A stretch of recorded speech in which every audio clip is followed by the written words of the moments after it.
뉴스를 통해서 요즘 미국 사람들이 해외여행을 하면서 플래그 제킹이라는 걸 많이 한다고 소식을 접하게 됐습니다. 플래그 제킹이 뭐냐면 자기 나라 국적을 이제 속여서 바꾸는 겁니다. 내가 속한 나라의 국적이 아니라 다른 나라의 국적으로 나를 소개하는 거지요. 플래그 제킹에 몇 가지 사례들이 있습니다. 예전으로 거슬러 올라가면 세계 2차 대전 당시에 유태인들이 자기가 유태인이라는 걸 안 들키려고 자기의 종교를 바꾸기도 하고 가톨릭이나 이런 것으로, 그리고 자기의 나라를 또 다른 나라 사람이라고 이렇게 바꾸기도 하고, 그렇게 하면서 자기의 신변의 안전을 위해서 플래그 제킹을 했었습니다. 가까이는 우리 탈북민들이 중국에서 있을 때에 중국에서 자기가 북한에서 왔다는 것을 숨기기 위해서 자기는 중국 사람인 척 그렇게 속이는 일들, 이런 것들이 많이 일어나는 플래그 제킹인데, 요즘 미국 사람들이 해외여행을 하면서 이 플래그 제킹을 많이 한답니다. 해외에서 미국 사람이라고 소개하면 조금 차별 대우를 받는가 봅니다. 요즘 미국이 워낙 자국 우선주의 때문에 다른 나라들이랑 갈등이 많지 않습니까?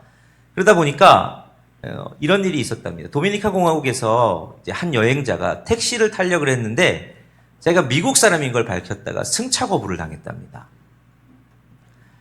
그리고는 이 사람들이, 이제 미국 사람들이 그런 일들이 하나둘 쌓이다 보니까 우리가 차라리 미국 사람이라고 소개를 안 해야 되겠다 하면서 여행 갈 때 배낭에다가 단풍잎을 이렇게 달거나 캐나다 국기를 그렇게 단답니다. 그래서 자기가 캐나다 사람인 척 그렇게 한답니다. 뉴스를 보니까 그러다가 이제 한 펍에서 스포츠 경기 보는데 무심코 미국을 응원했다가 옆에서 있던 캐나다 사람과 시비가 붙었답니다. 당신 왜 속였냐고. 그런 일들이 왕왕 발생을 하는 그런 상황이 됐다는 거죠.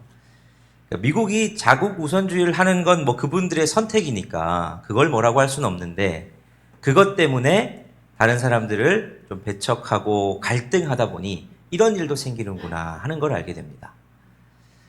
저는 이제 목사다 보니까 그런 뉴스를 접했을 때 이걸 이제 교회에 대입시켜 봅니다. 우리 교인들이, 우리 예수를 믿는 그리스도인들이 혹시 세상에 나가서 플래그 제킹하고 있는 건 아닐까? 나 예수 믿는 사람입니다. 나 교회 다니는 사람입니다. 이렇게 자기를 드러내기보다, 뭐 그렇다고 나 절에 다닙니다 이러진 않으시겠지만, 그냥 침묵으로 교회 이야기가 나와도, 예수님 얘기가 나와도, 아니면 내가 교회 안 다니는 척 하면서 그렇게 삶을 살아가고 있는 것은 아닐까 하는 질문을 해보면서 돌아보게 됩니다. 그렇게 된 원인은 아마 교회가 계속 교회 자기중심적으로, 교회 이기주의에 물들어서 살아가다 보면 좀 그런 세상으로부터 시각을 받을 수도 있겠다 하는 생각을 하게 되면서, 우리 일산영문교회 성도님들은 어떨까 하는 생각을 했습니다. 나가서 나 예수 믿는 사람입니다, 아니면 나는 일산영문교회 다니는 성도입니다, 자신 있게 고백을 하고 계신지, 아니면 플래그 제킹을 하고 계신 건 아닐까 하는 그런 생각을 해봤죠. 제가 한 컨퍼런스에 몇 주 전 다녀와서 그 컨퍼런스에서 이제 강의를 듣는데, 요즘 유명한 건축가이신 유현준 교수님 강의를 들었습니다. 이분이 이제 요즘 TV에도 많이 나오시고 유튜브에도 활동을 많이 하셔서 많은 사람들한테 아마 건축가 중에서는 제일 유명하지 않을까 싶은데, 이분이 크리스천이시거든요. 그래서 자기는 이제 교회라는 공간을 어떻게 해석할까, 이 건축가의 시각으로 교회 공간이라는 걸 바라보면서 강의를 하시는데, 이제 절과 교회의 특성을 이렇게 비교하셨습니다. 교회를 다니지도 않고 절도 다니지 않는 사람의 입장에서 두 공간은 무슨 차이가 있느냐? 절은 개방성이 느껴지는 공간이랍니다. 근데 교회는 폐쇄성이 느껴지는 공간이랍니다. 그러니까 절은 보통 뭐 일주일에 한 번 이렇게 정해놓고 모이는 게 아니라 수시로 가거나 아니면 특별한 뭐 절기의 때에 가지요. 근데 교회는 일주일에 주일 하루를 딱 정해놓고 많은 성도들이 모이고, 물론 뭐 새벽, 수요, 주중에도 모이기도 하지만 주로 주일에 많이들 모이죠. 그러다 보니 공간적으로도 그게 특징이 나타난다는 거죠. 절은 누구나 쉽게 그냥 들어갈 수 있답니다. 절을 안 다니는 사람도 그냥 절 앞에 있으면 뭐 한번 들어가 볼까 하고 구경할 수 있다는 거죠. 교수님 본인도 자기가 근처에 이제 봉은사가 있는데 봉은사 산책 겸 이렇게 자주 간다고 절을 둘러본다고 그러십니다. 근데 교회를 다니지 않는 사람들이 그냥 한번 교회 들어가 볼까 하고 쓱 들어오기가 굉장히 부담스럽다는 거죠.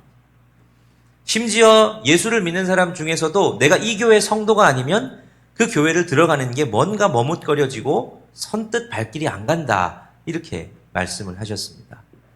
그러고 보니까 그게 동감이 됐습니다. 여러분들도 남의 교회에 들어가라 그러면 뭐 굳이 남의 교회에 들어가나 하는 생각이 들죠. 그러면서 이 분은 자기가 교회 건축을 의뢰받았을 때 많이 의논하면서 하는 일들이 뭐냐? 지역 주민들이 교회에 올 수 있는 공간을 많이 만들려고 한다. 이렇게 얘기를 하십니다.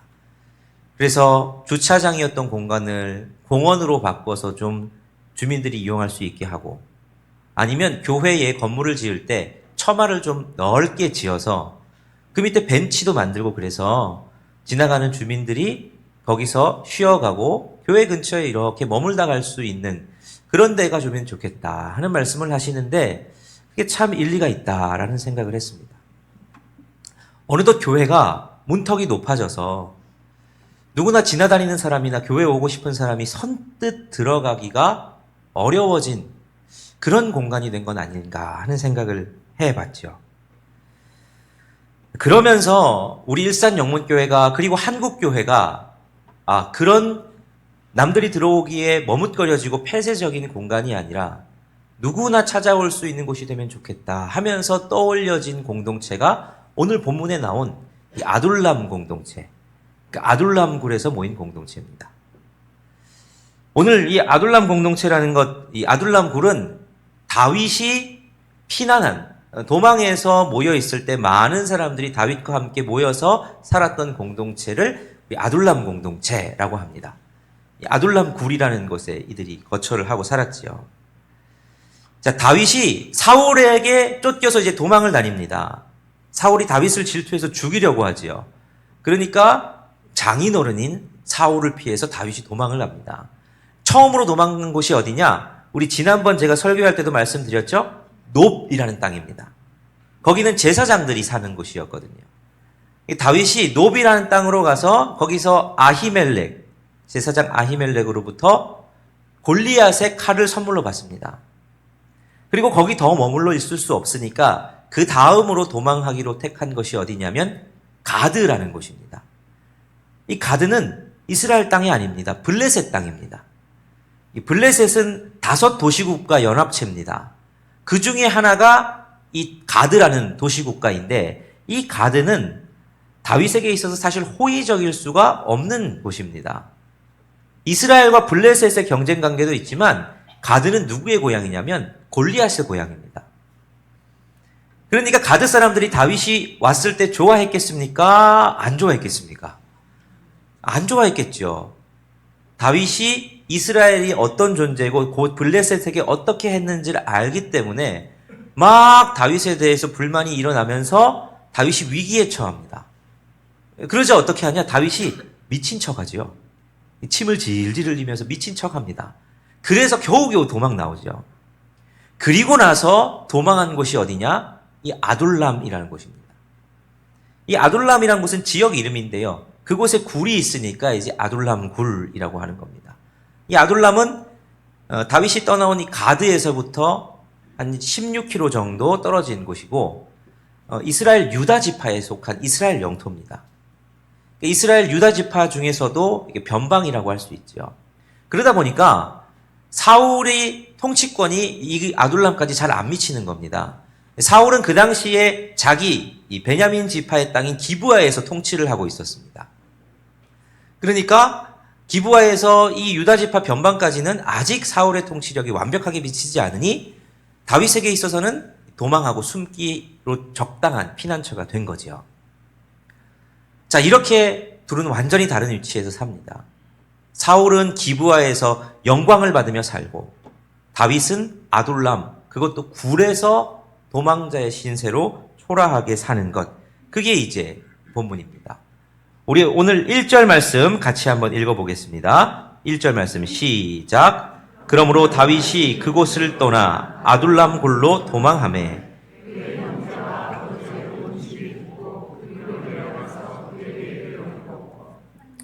자, 여기 보면 아둘람 굴에 다윗이 도망했다라고 나옵니다. 그리고 그의 가족들, 형제들도 그에게 이르렀습니다. 그런데 뿐만 아니라 이 다윗에게 모여든 또 다른 무리들이 있습니다. 그 무리 중에서 이제 두 종류의 무리가 모여드는데 첫 번째 종류를 2절에서 이렇게 소개합니다. 시작. 환난당한 모든 자와 빚진 모든 자와 원통한 자가 다 그에게 모였고 그는 그들의 우두머리가 되었는데 그와 함께한 자가 400명 가량이었더라. 자, 다윗에게 모인 사람들이 있습니다. 근데 어떤 사람이라고 말하느냐? 환난당한 자, 빚진 자, 마음이 원통한 자, 이런 사람들이 다윗에게 모여들었답니다. 왜 이런 사람들이 이렇게 모여들었을까? 첫 번째 원인은 사울의 통치에 있습니다. 사울은 베냐민 지파 출신이죠. 근데 베냐민 지파는 우리 바로 앞에 이제 사사기에 보면 베냐민 지파에 큰 사건이 하나 있습니다. 베냐민 지파가 나머지 이스라엘 11지파와 싸우는 거죠. 전쟁을 해서 베냐민 지파가 거의 멸족을 당할 위기에 처합니다. 남자가 너무 많이 죽어서 그냥 거의 씨가 마른 겁니다. 그래서 사울 때에도 베냐민 지파는 이스라엘 지파 중에서 가장 약한 지파입니다. 그런 약한 지파에서 왕이 됐으니 이 사울이 자기 중변에 누구를 주로 많이 뒀겠습니까? 자기 베냐민 지파 사람들을 많이 뒀지요. 그러다 보니 자연스럽게 다른 지파, 그다음은 영향력을 행사했고 사울에게 뭔가 할 수 있을 만한 다른 지파의 사람들이 배제되거나 소외를 당하거나 아니면 핍박을 당하게 된 겁니다. 그러면서 환난당한 자도 생겼고 사울이 좀 약간 폭력적인 포갑적인 정치를 하지 않습니까? 다윗에게 하는 것만 봐도 알지요. 그러다 보니 여러 문제들이 나라 곳곳에 생기는 거지요. 빚진 자도 생기고 마음이 원통한 자도 생기는 겁니다. 그래서 이곳저곳 뭔가 할 수 없어서 어디도 의지할 수 없는 이들이 사울을 피해서 누구에게로 모여드느냐? 다윗에게로 모여들었던 거죠. 어떻게 알고 이 아둘람 굴에 있는 다윗에게로 이들이 모여들었던 겁니다. 자, 또 하나의 무리가 나오는데 그게 19절, 20절에 나옵니다. 우리 이것도 같이 한번 읽어보겠습니다. 시작.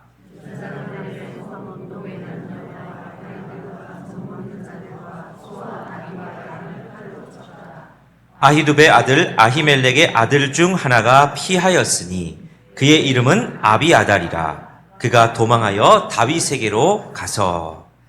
자, 또 한 부류인데 이게 누구냐? 아비아달이라는 사람입니다.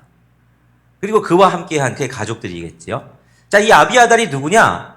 다윗이 높당으로 가서 거기서 제사장 아히멜렉을 만나죠. 아히멜렉이 제사장으로서 진설병을 다윗에게 주기도 하고 골리앗의 칼도 주고 이게 도움을 줬습니다. 근데 그 아히멜렉의 아들이 이 아비아달입니다. 근데 무슨 일이 있었느냐? 다윗이 거기 들렀다 가고 나서 거기에 사울의 목자장인 도액이라는 사람이 있었습니다. 근데 이 도액이 사울에게 가서 다윗이 여기 들렀다고. 근데 아히멜렉이 이렇게 다윗에게 도움을 줬다고 다 잃은 겁니다. 사울이 와서 그곳에 있는 제사장들을 다 죽여버립니다. 그때 이 아비아달만 혼자 겨우겨우 도망친 거죠. 자기 아버지도 죽고 동료 제사장들 다 죽은 겁니다. 그 일을 겪고 어디로 갈까 하다가 갈 데 없는 그에게 다윗이 생각났고 다윗에게로 피하여 온 겁니다. 자, 그러니까 두 부류 모두가 어떤 사람들입니까? 약한 자, 소외당한 자, 갈 곳 없는 자, 사회의 마이너리티들이 다윗에게 다 모여든 거죠. 이들 마음도 오죽 갈 데가 없었으면 다윗도 도망자인데 그 도망자한테 모여들겠습니까? 근데 그들을 받은 다윗도 이게 마음이 이해가 안 됩니다.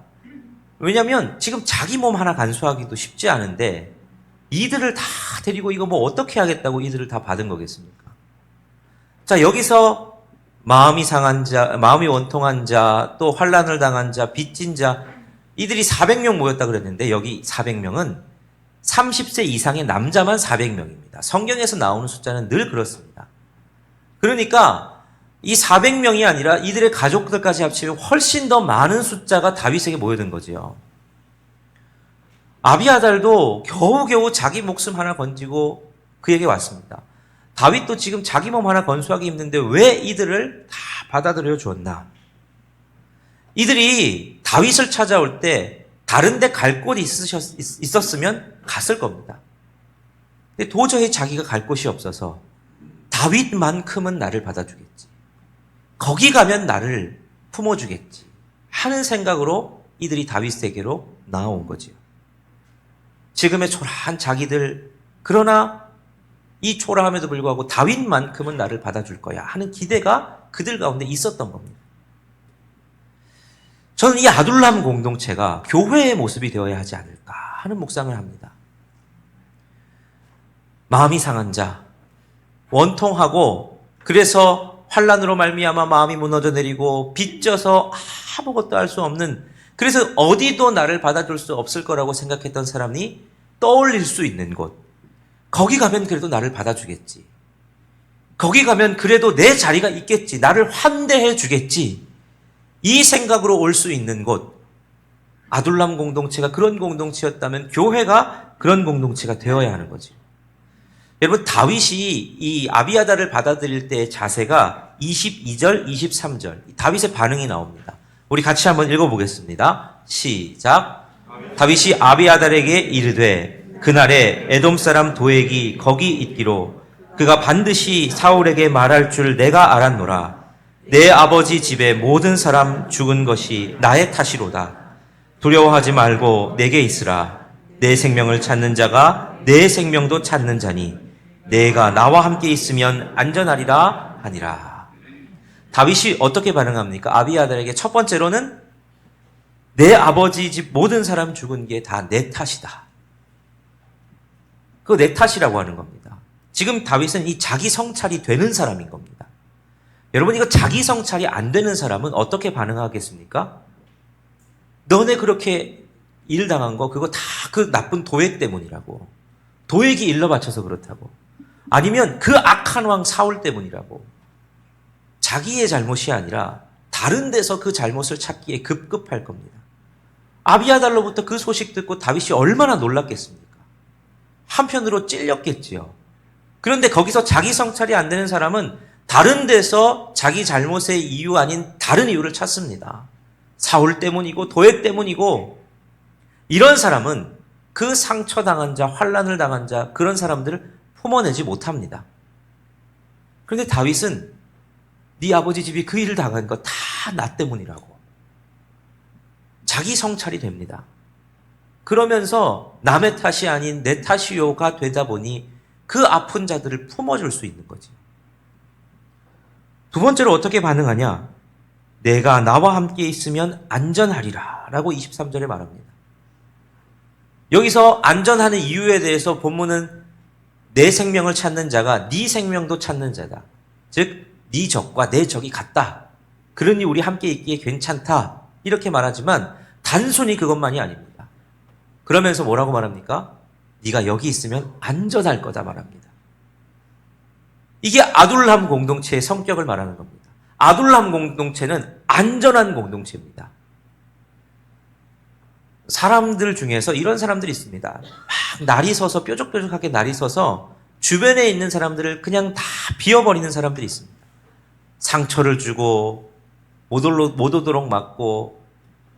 그래서 어떤 공동체에 가면 이 공동체의 마음이 그냥 편안하게 놓이고 안정감을 누리는 게 아니라 그 공동체만 가면 혹시나 내가 약점 보이면 누가 이 약점 가지고 나 공격하진 않을까. 그렇게 부담되고 두근두근한 공동체들도 있습니다. 마치 이제 바닷가에 누가 상처를 받은 물고기가 있으면 그 피냄새를 맡고 상어가 몰려들어서 막 물어뜯듯 누가 나 이 상처 가지고 그냥 또 나 공격하고 나 비난하는 거 아닌가 걱정돼서 내 아픔과 내 기도 제목과 내 연약함을 내어놓지도 못하는 그런 공동체들도 있지요. 여러분, 그런데 다윗의 아둘람 공동체는 그렇지 않은 공동체였습니다.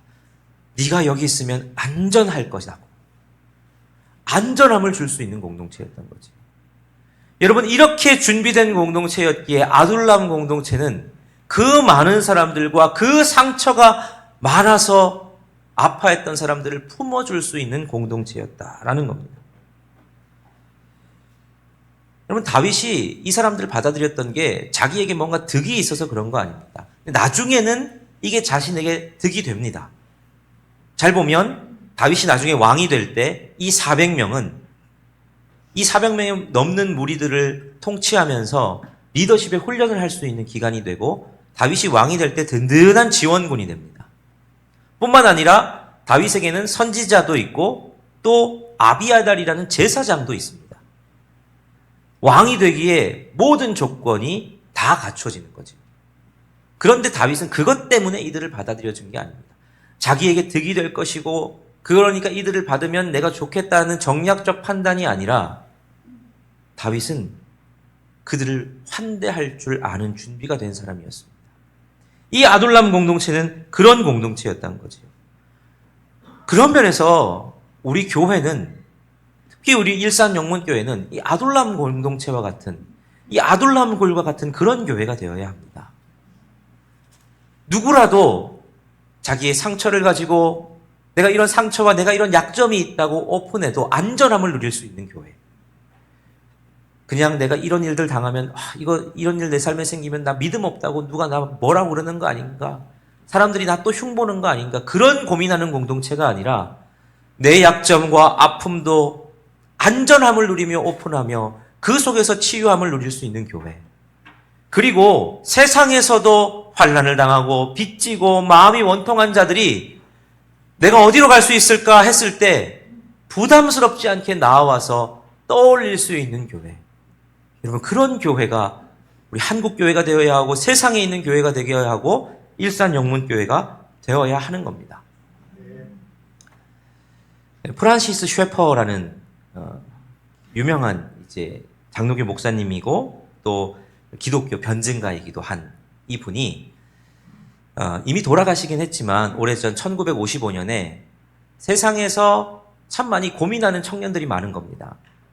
삶에 대해서 답을 못 찾아서 방황하고 고뇌하고 힘들어하는 이들이 많은 걸 보고 프랑스의 한 마을에 라브리라는 공동체를 만드셨습니다.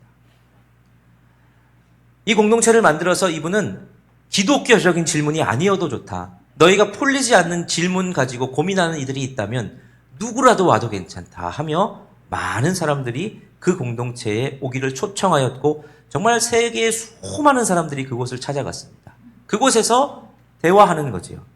질문에 대한 답을 함께 찾아가는 겁니다. 이 영향력이 엄청나서 정말 수많은 사람들이 도움을 얻었고 이분이 결국은 지금은 돌아가셨죠. 84년에 이미 돌아가셨습니다. 근데 지금도 이 공동체는 계속해서 세계 곳곳에서 우리 한국에도 이 라브리 공동체가 있고 세계 곳곳에 이 라브리 공동체가 생겨서 많은 사람들에게 도움을 주지요. 이 라브리라는 이름의 뜻이 피난처라는 뜻입니다. 여러분, 교회가 이런 공동체가 되어야지요. 답을 찾고 헤매고 방황하는 이들에게 누구라도 나올 수 있고 누구라도 나오면 그들을 환대하며 품어줄 수 있는 공동체가 되어야 하는 겁니다. 제가 일산영문교회에 부임한 지 이제 딱 1년이 됐습니다. 제가 작년 10월 첫 주에 부임했거든요. 그러니까 오늘이 9월 마지막 주입니다. 그러면서 딱 1년이 되면서 담임 목회를 하면서 우리 일산영문교회가 어떤 교회 되기를 하나님 원하실까 하는 걸 계속 고민하고 기도하는데 주시는 마음은 한결같습니다. 하나님 나라를 이 땅에 이루는 교회가 되면 좋겠다.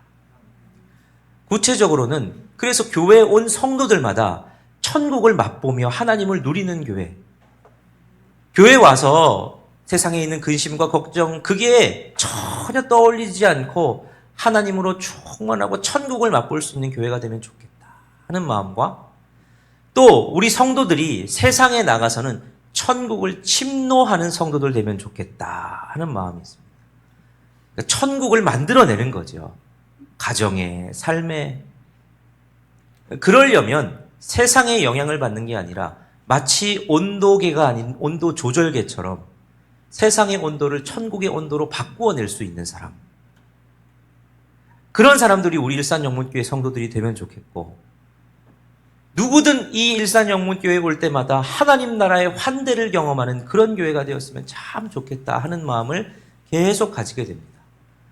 그래서 한 해 동안 하나님을 누리는 교회가 되자, 천국을 맛보고 천국을 살아내는, 죽어서 천국 가는 공동체가 아니라 천국을 이 땅에서 사는 공동체가 되자 계속 말씀드리고 있는 겁니다. 저는 우리 일산영문교회가 아둘람굴 같은 공동체가 되면 좋겠습니다. 그래서 세상 모든 사람들이 떠올릴 때 그 교회 가면 내가 내 자리가 있어, 나를 받아줄 거야 하는 교회. 우리 일산영문교회뿐만 아니라 한국교회가 그런 교회 되면 좋겠습니다. 교회 가면 내 삶의 문제가 어렵고 내가 고난 중에도 아니면 아무데도 나를 받아들여 줄 것 같지 않아도 교회 가면 나 받아줄 거야 하며 떠올려 줄 수 있는 교회가 한국교회, 그리고 이 세상에 있는 교회들이 되기를 간절히 소원합니다.